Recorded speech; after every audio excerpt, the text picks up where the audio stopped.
Greetings and salutations, nerds. This is Praying for Superpowers, a show about the deeper meanings, messages, and intricacies hidden within nerd culture.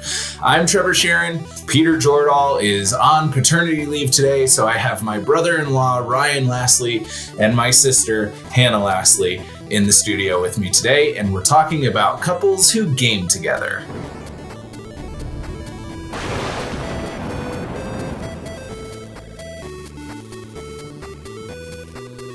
Okay, so Ryan and Hannah are here because they are pretty quintessentially the couple that games, at least in my circle of friends. Why don't we start by having you guys describe the different ways that you guys game together? So, it started out with just D&D and board games and tabletop games, and then turned into Xboxing together. He got me my own Xbox because he hated me using his, and now we PC game together.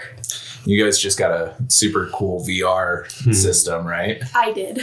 Yeah, okay. Hannah apparently. Not right. Possession of it. Important. No, just got an HTC Vive. So that you can't really play together, but it is fun watching folks in it. Well, and what I wanted to tackle today is I think that there's a lot of conceptions that we probably have as people about what gaming looks like in a relationship. And a lot of us may be tainted by high school relationships and what we see on the media of, you know, you can't have a husband who plays video games who is also present in the relationship, right? Or you can't have a wife who is engaging in gaming who is actually engaged in gaming. And not just for the husband. So let's talk a little bit about how this works in relationship to your relationship. So I think gaming brings out everything. It brings up issues you would never know, or situations you wouldn't know each other's reaction to, and you can judge character and all of that. But also, it gets you more engaged with each other. Instead of just sitting on the couch watching Netflix, you're engaging, you're talking, you're creating, like, solving problems together, and being mean to each other with words, but makes it stronger. That's a really interesting point about just sitting in front of a TV and watching Netflix. Compared to interacting with each other. And I think we honestly don't always play the same games together. I mean, we'll be playing games side by side. She'll be off on her own thing. I'll be off my own thing. And it's still, we'll talk and engage that way. Or we'll play games together where, yeah, there's co-op with it. We're playing with each other or with friends on top of it. And it's a great way to socialize, get to know you. And honestly, it's just better entertainment than sitting on a couch and both on our phones watching TV. Yeah. Well, you still get that physical aspect because we sit next to each other, either if we're on the couch playing Xbox, he'll sit on my feet, he'll hold my hand, we'll laugh together. If we're on the at the computers, we'll hold hands in between games, we'll laugh, we'll hug each other, and it's just more interactive and less mind-nulled. Yeah, and I like that you guys have such a strong circle of friends that you play with, because there's rarely a time that I hear you guys talking about like just one person gaming. If it's not the other person in the relationship, it's somebody from, you know, who's moved to a different state or in the state or has an Xbox at their house and they're playing or stuff like that. Yeah. We voice chat almost every night, whether it's with Seth, our best friend who's in New York. We'll play Destiny on the Xbox with him, or we'll play with Mark and Daniel across the city playing PUBG together. And it gets us that community that you lose when you become an adult. Because in high school, you hang out with friends every night. Mm-hmm. As an adult, maybe it's once a week at most. Yeah. So I have a question too. One of the things that I've noticed about myself is that I like to feel things from an arm's length. And a lot of the times gaming allows me to do that, where I can feel really close to a person and really engaged with them. But emotionally and intimately, I am holding them at arm's length. Do you feel like that has a role in gaming together as a couple, or have you found ways where it doesn't happen?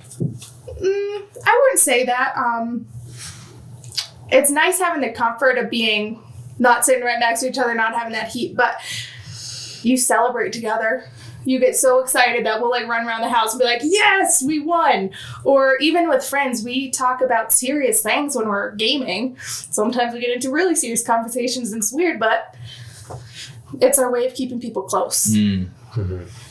Yeah, it's not. I mean, there is what you would consider Xbox banter. So, and we all know what that is, and that happens a lot. But if something is serious relationally with our friends or us or something, it's just the way we talk it out with them and are very brutally honest and frank with each other, which I think helps. It's easy keeping folks on voice chat at an arm's distance, especially if they're strangers and you don't know them. But if they're folks I know in real life, it's no different than a phone call for me. It's just we're playing a game and interacting and doing something. Yeah. So you've found that even in the midst of gaming, maybe between the sessions or between different rounds of a game, you can have some of these deeper conversations that are meaningful outside of just gaming, but in a relationship. Yeah, I mean, we'll have them and then the game will start or something big will happen. Everyone will get into, game mode. And as soon as it's over, we'll flip right back over to it. We're pretty... And it's not something I'd say that comes natural because it took a little bit of work, but we have it, which is nice. And even with us. Yeah. Talk about that work a little bit. I think that's an important piece.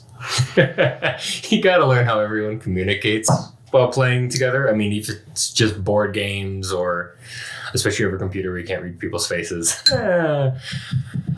And you'll develop internal lingo that or like one other person knows that not everyone else knows.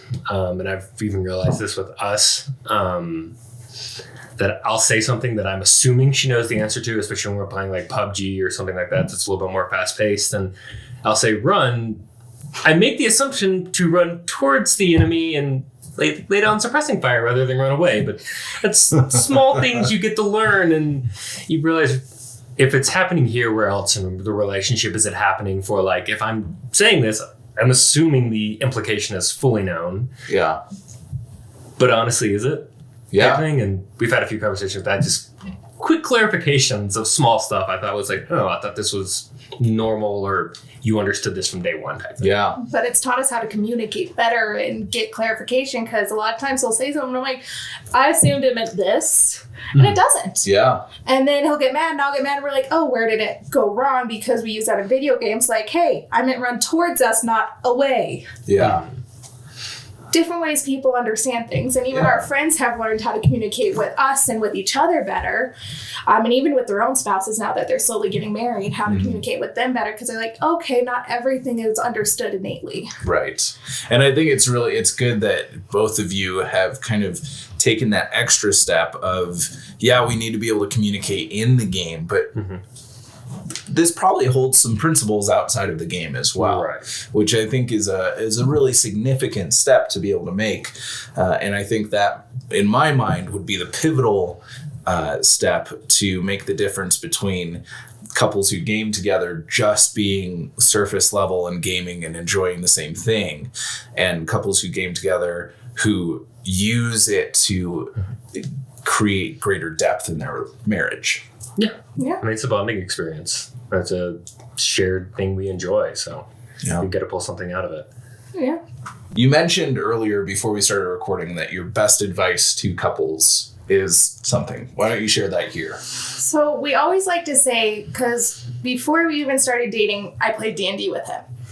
You learn more about a person playing a role-playing game than anything else. You learn the deepest, darkest parts of them that they may not even know about. You learn everything about them, and just being able to play that kind of role-playing game in a fantasy world just opens so many doors for conversations and so many different personality traits. And some are good, some aren't. Yeah. And you can balance it out. And we always tell them to play together. We just had two friends in our gaming community in our D&D sessions. They just got married after playing together for a year. Well, and if I hadn't known Ryan before playing D&D with him, I would have probably picked up on the fact that he's a lawyer in all ways. Always. And a bit of a murder hobo. A little bit of a murder